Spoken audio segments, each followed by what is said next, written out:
Hello student, मैं shine Luthra. आज मैं आपको इस वीडियो में क्लास 7 की हिंदी मीडियम की मैथ्स का अध्याय 13 करवाऊंगी, घातांक और घात। इस अध्याय को प्रश्नावली 13.1 को स्टार्ट करने से पहले थोड़ा सा हम इसका बेसिक समझ लेंगे ताकि हमें जो प्रश्नावली 13.1 है वो अच्छे से समझ में आ सके। आपने कई बार जो है इस तरीके की जो डिजिट्स देखी होंगी, जैसे कि यहाँ पे लिखा है, क्या आप जानते हैं कि जो पृथ्वी का जो मास है वो कितना है, द्रव्यमान कितना है? तो इतना ज़्यादा जो है उसका मास है, काफ़ी केजी में। आप देख रहे हो यहाँ पे लिखा हुआ है, यहाँ पे भी कुछ जो है यूरेनस का लिखा हुआ है, और कई यहाँ पे जो सन की और जो सैटर्न सूर्य और शनि के बीच की दूरी है वो लिखी हुई है। तो इतनी बड़ी डिजिट होती है, इतनी बड़ी संख्या होती है कि हम इसको नहीं पढ़ पाते हैं। तो इन संख्याओं को हम किस तरीके से पढ़ सकते हैं, और इन संख्या को हम घातांक में लिखते हैं जिससे कि हम इन संख्याओं को आसानी से पढ़ सकते हैं। यही सेम संख्या को हम छोटी डिजिट बना देते हैं जो हमारी घातांक में आ जाती है। जैसे कि नीचे एक एग्जाम्पल दे रखा है, देखो अब यहाँ दे रखा है 10,000। अब 10,000 को अगर हमने पढ़ना है तो हम इसको 10 को अगर हम 4 बार गुणा करते हैं तो उसका मतलब 10,000 होता है। 10 गुणा 10 गुणा 10, तो हम इसको ऐसे लिख सकते हैं। अब ये देखो, ये 10 है, उसके ऊपर हमने 4 बार गुणा किया तो 10 के ऊपर जो घात है वो हमने 4 लगा दी। तो 10 के ऊपर जो घात 4 लगाने का मतलब ये है कि जब 10 के ऊपर 4 घात है तो इसका मतलब 10 को 4 बार गुणा किया, और जब 10 को 4 बार गुणा किया तो किसके बराबर है? 10,000 है उसका मतलब। तो इस तरीके से हम इन संख्याओं को अगर हमने पढ़ना है छोटे शॉर्ट फॉर्म में तो हम उसको इस तरीके से लिखते हैं घातांकों में। ठीक है, अब इसको हम थोड़ा सा और डिटेल में जो है समझते हैं। अब यहाँ पे आगे हमें दे रखा है, देखो संक्षिप्त संकेत। 10 की जो घात ऊपर 4 दे रखी है, 10 जो है एक आधार है और 4 जो है ऊपर घातांक है इसका। ठीक है, नीचे ये 10 क्या है? इसका बेस है, 4 ऊपर घातांक है। तो आधार जो हो गया 4 घातांक कहलाता है। अब जो इसका गुणनफल है वो क्या है? 10 गुणा 10 गुणा 10 को व्यक्त करता है।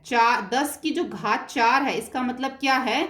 10 गुणा 10 गुणा 10 गुणा 10 को व्यक्त करता है। यहाँ पर 10 आधार है, 4 घातांक कहलाता है। 10 की घातांक 4 को 10 की ऊपर घात भी कहा जाता है। ठीक है, आप 10 की घात 4 कह लो या 10 की घातांक 4 कह लो, एक ही बात है। इंग्लिश में इसको पावर बोलते हैं, 10 की पावर 4। ठीक है 10 की ऊपर घात 4 या केवल 10 की चौथी घात पढ़ा जाता है। तो उसको अलग अलग तरीके से जो पढ़ा जाता है, कुछ लोग 10 का घातांक बोलते हैं, कुछ 10 की घात बोलते हैं, कुछ 10 की पावर बोलते हैं, तो या फिर 10 की चौथी घात भी इसको पढ़ा जाता है, ऐसे ऐसे भी बोला जाता है। 10 की घात 4 को 10,000 का घातांकीय रूप जिसको एक्सपोनेंशियल फॉर्म कहा जाता है।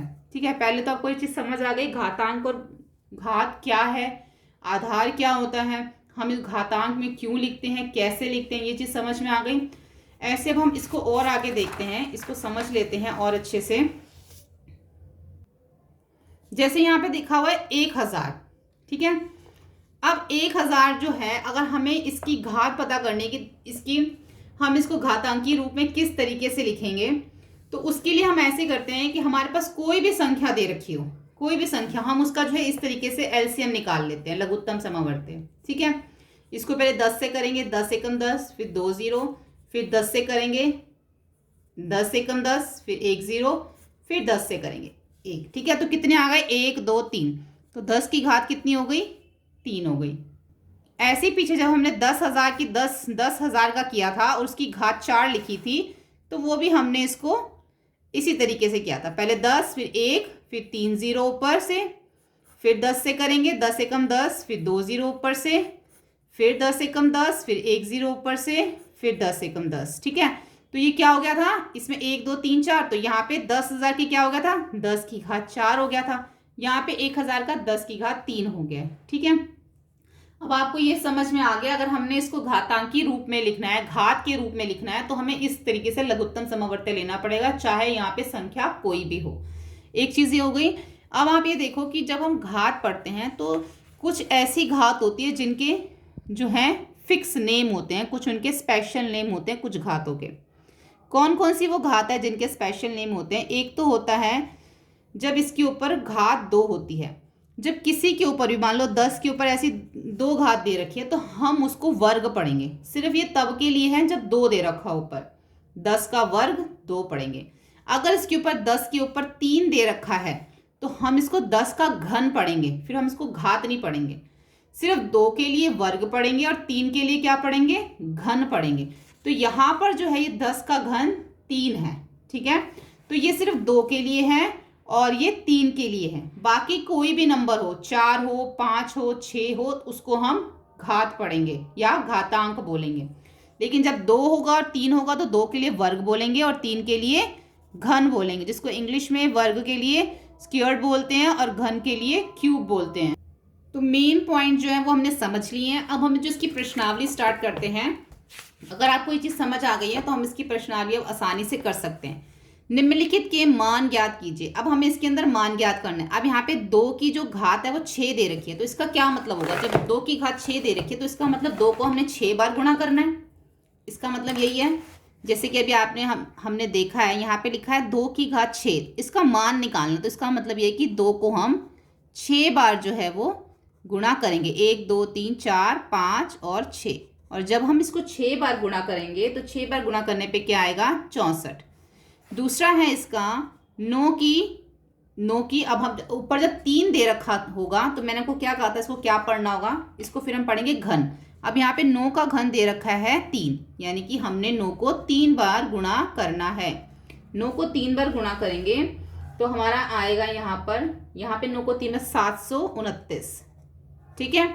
उसके बाद आगे हम देखते हैं, आगे हमें क्या दे रखा है, इसका आएगा 729। फिर हमें दे रखा 11 का वर्ग हमें दे रखा है 2, 11 का वर्ग, ठीक है।